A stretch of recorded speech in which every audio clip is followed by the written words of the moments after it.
Hello YouTuber family, કેમ છો સૌને? ગુડ મોર્નિંગ, જય શ્રી કૃષ્ણ. સવારે લગભગ 7:30 વાગે ઊંઘમાં ઉઠી અને કે મમ્મી મારે ગુડ મોર્નિંગ બોલવાનું તો હે ઉઠી એટલે તરત બૂમ ના પાડી મારે ગુડ મોર્નિંગ બોલવું. એટલે બે દિવસ સવાર તો પડવા દે. હા, ચકોડી છે ને ઓછી નહીં, હજુ એને સ્કૂલે જવાનું કોઈ મેર પડતું નહીં. બરાબર, એ તો હા માં તમે એડી ડાઈ રોજ અમને કે અમને રોજ કે પપ્પા હું સ્કૂલે ક્યારે જઈશ.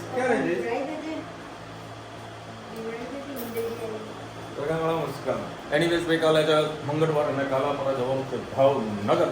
2 દિવસની યાત્રા છે. 2 દિવસની યાત્રા છે. બરાબર, પેલી વિધિ કંઈક કરવાની છે. અર્પણ વિધિ કે દર્પણ વિધિ? તર્પણ વિધિ. બરાબર, જેને આપણે કહીએ છીએ અસ્થિ વિસર્જન. આ લોકો એમની અલગ અલગ ત્યાં આગળની ભાષામાં બોલતા હોય એટલે આપણે બોલવું પડે. હા, તો કાલે ગણતરી પહેલાં મારી એવી હતી કે હું જતો રહીશ ઓફિસે, મતલબ આ લોકોનું લઈને. અમારા એક રિલેટિવ છે તો એમના ઘરે ત્યાં આ લોકોને રાખીશ. અને પછી સાંજે 5-6 વાગે હું અમદાવાદથી નીકળીશ ભાવનગર માટે. તો હવે જોઈ રહ્યું છું શેડ્યુલ કે કદાચ બારોબાર જ નીકળી જાઉં. હા બેટા, મેરેજ કોની? હા, તો અમને મમ્મા પીવડાવે. હા બેટા, અરે હા, અમને પીવડાવશે બેટું. આને જુઓ એટલે જુઓ, બસ એનું બીજું કોઈ કામ હતું નહીં. એટલે આને પીવડાવી દીધી. આવન પછી પીવડાવજો સર. નારે પણ પીવડાવજો. હા, તો વાંધો નહીં, અમને આવીને પછી. ચલો, ટિફિન તો રેડી થઈ ગયું સર. લાસારાવા નીકળીએ અમદાવાદ. ગુડ મોર્નિંગ, જય શ્રી કૃષ્ણ. આજે આપણે બનાવીશું રીંગણ બટેકાનું રસાવાળું શાક. એના માટે મેં 3 કળી જેટલું તેલ લઈ લીધું છે. રાઈ એડ કરીએ.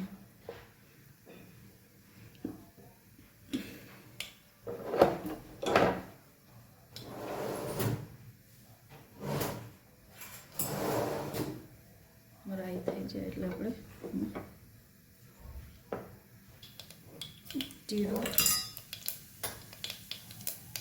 સેજ હિંગ,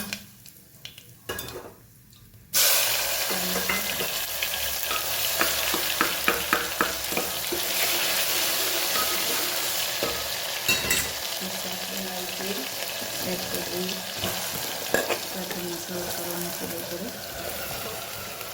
એટલે પણ શાક બનાવશો તો બસ સરસ થશે.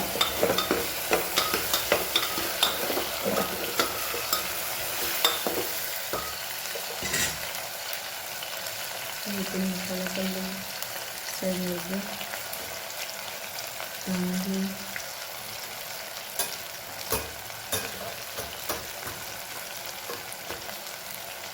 લાલ મરચું પાવડર, મીઠું,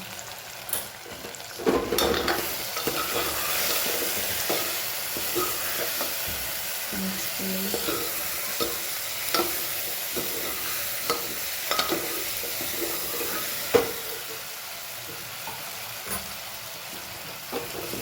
થોડો મસાલો અંદર મિક્સ કરી મસાલો સરસ મિક્સ થઈ જશે. એક રસ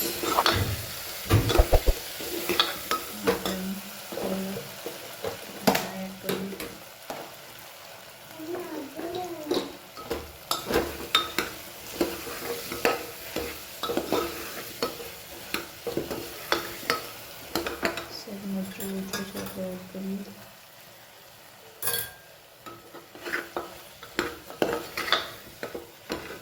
બસ હવે આમાં પાણી એડ કરી દઈએ. 1 વાટકી જેટલું. 3 સીટી મારે એટલે આપણું શાક તૈયાર. ગુડ ઇવનિંગ, જય શ્રી કૃષ્ણ. આજે કન્ફ્યુઝન હતું શું બનાવીએ પણ પછી છેલ્લે શાકના ભાખરી બનાવી લઈએ છીએ. આજે કોબીજનું શાક બનાવીએ છીએ. એના માટે મેં 3 કળી જેટલું તેલ લઈ લીધું છે. એમાં રાઈ એડ કરીશું.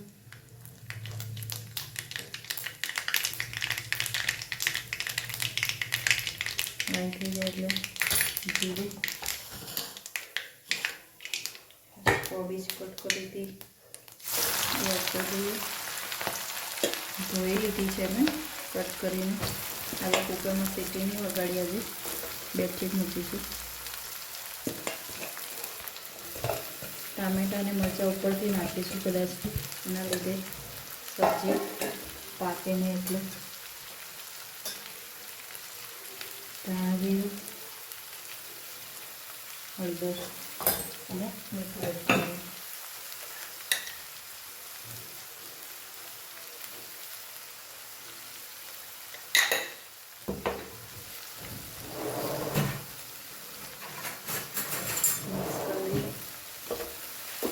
આજે રીંગણને મેથીની કઢી બનાવી, પણ મેથી ચેક કરી તો થોડી બગડી ગઈ છે. આપણે આજે કોબીજનું શાક જ બનાવી લઈએ.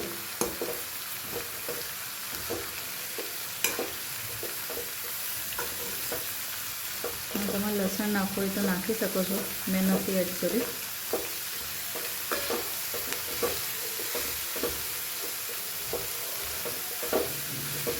ટામેટાં અને મરચાં પણ સાથે સાથે એડ કરી જ લઈએ.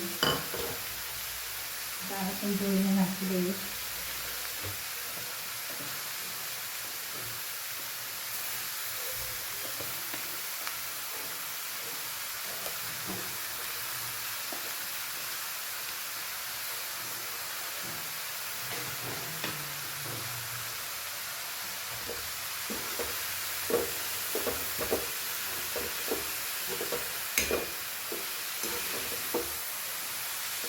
મરચું તમે લાસ્ટમાં એડ કરજો, મરચું અત્યારથી એડ કરશો તો એનો ટેસ્ટ પણ સારો નહીં આવે અને મસાલો પણ બળી જશે.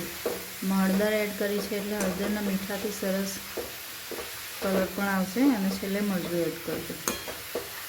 બસ આ 5 મિનિટમાં 5 થી 7 મિનિટમાં આપણું શાક થઈ જશે ઇન્સ્ટન્ટ, કેમ કે આમાં આપણે બટાકા એડ નથી કર્યા. અને એકદમ લીલા મરચાંથી શાક વઘારવું હોય તો તમારે લાલ મરચું સ્કીપ પણ કરી શકો છો. હવે આને ઢાંકીને થોડીક વાર થવા દઈએ, પછી લાસ્ટમાં આપણે મરચું એડ કરીશું. કોબી આપણી પાકી ગઈ છે,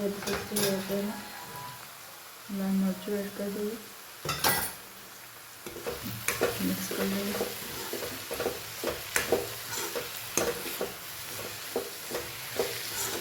બટાકા નહીં નાખો તો શાક તમારું જલ્દી પાકી પણ જશે.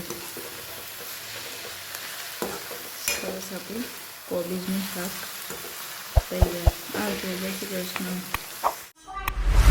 ચલો ભાઈ 10:30 વાગ્યા છે. એ જ પેલું રકાબી લે બેટા. એ ઘરે મહેમાન આવ્યા હતા, ચર્ચા કરી બેઠા. અને અત્યારે બનાવ્યું શાક, કોબીનું શાક. રોજ કેમ શું બનાવ્યું તે? શું બનાવવાનું હતું? શું બનાવવાનું હતું? રીંગણના મેથીની કઢીનો રોટલી. હા, પણ શાક બગડી ગયું. કેવું થઈ ગયું? ભાજી બગડી. હા, ના તું રહેવા દે. ગરબી રોટી ભાખરી બનાવેલા પછી અમારે તમે ના ખાઈએ બે હું બાળક પાપા હું બનાવું તમે ખાતા નથી. કશું વાંધો નહીં, કોબીનું શાક ખાઈ લઈશું, ગરમા ગરમ ભાખરી ખાઈ લઈશું, તકલીફ નહીં. આજે જે દિલ્હીમાં જે 11 લોકોના મૃત્યુ થયા છે, બ્લાસ્ટ થયો છે, હજુ કન્ફર્મ નથી કે આતંકવાદીનું છે કે ભાઈ સીએનજી બ્લાસ્ટ છે. બધી ડિટેલ્સ બધી ચાલી રહી છે. હું છેલ્લા કલાકથી ન્યૂઝ ચેક કરી રહ્યો છું. હવે અમિત શાહ લાઈવ આવી રહ્યા છે. દેખો ભાઈ, અત્યારે વળી એર શો થતા હોય ને એના બધા વિડીયો જોવા બેઠા લોકો. ના બંને ત્રણેને, એમાં ખાસ કરીને હેતને ધનવીને તો વધારે રસ હોય. આખો દાડો આ જ જોજો કર્યા કરશે. અને વળી કાલે સવારે વહેલા રુચિતા ઉઠી જશે 6-1 વાગે. અવાજ બંધ કરજો નહીં તો કોપીરાઇટ આવશે. અવાજ બંધ કર. વહેલા સર નીકળવાનું છે, ભાવનગર પહોંચવાનું. ક્યાં ક્યાં જમવાનું છે? 225 ફીટ હવે ભાવનગર પહોંચતા બધા 3 જગ્યા તો હોલ્ડ જ હશે. પછી ભાવનગર પહોંચતા અત્યારે કેટલા 11:30 વાગી ગયા.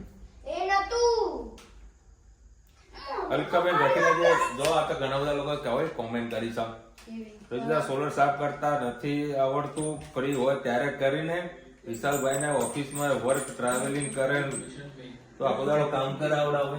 Thank you so much.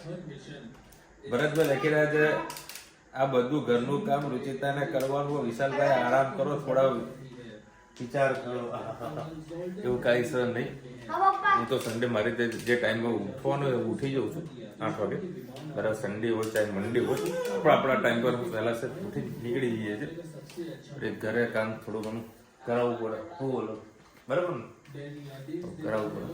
Thank you so much.